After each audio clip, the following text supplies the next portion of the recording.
আমরা সিঙ্গুর আন্দোলনের সময় বলেছিলাম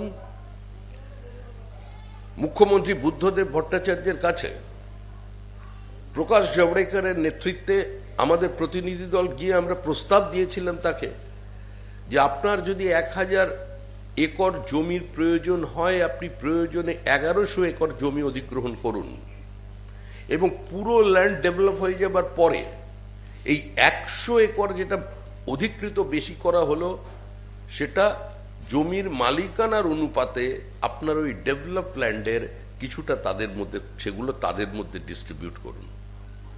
এতে সম্পূর্ণভাবেই কৃষকের সঙ্গে শিল্পের যোগাযোগ থাকবে। আজকে পশ্চিমবঙ্গের যে করুণ অবস্থা দেখা দিয়েছে, মুখ্যমন্ত্রীর সঙ্গে যারা বিজিবিএস এর মঞ্চে থাকছেন, গত 9 বছরে তাদের ব্যালেন্স শিটটা দেখুন, তারা কোথায় বিনিয়োগ করেছেন। যারা মুখ্যমন্ত্রীর পাশে দাঁড়িয়ে আজকে বক্তব্য রাখছেন, অতীতে তাদের মধ্যেই একজন শিল্পপতি ব্র্যান্ড বুদ্ধ শব্দটি উচ্চারণ করেছিলেন, আজকে তিনিও গত 8 বছর যাবৎ তার বিনিয়োগ করছেন উত্তরপ্রদেশে এবং উত্তরাখণ্ডে। আমাদের রাজ্য থেকে এই ফ্লাইট অফ ক্যাপিটালকে আটকাবার কোথাও কোনো ব্যবস্থা নেই। এই সরকার একটা ঘোষণা সর্বস্ব সরকার, এই সরকার খেলা মেলা মোচ্ছবের সরকার।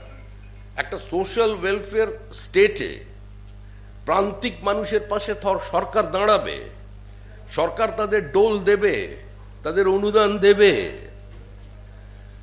তাদের লক্ষ্মীর ভান্ডার দেবে, তাদের রেশন দেবে, তাদের বিনামূল্যে চিকিৎসার ব্যবস্থা করে দেবে। কিন্তু সে সঙ্গে সঙ্গে শিল্পে যাতে একটা সুস্থ প্রতিযোগিতা থাকে, বিনা বাধায় যাতে শিল্প তৈরি হয়, সেটারও দেখবার সরকারের দায়িত্বের মধ্যে পড়ে।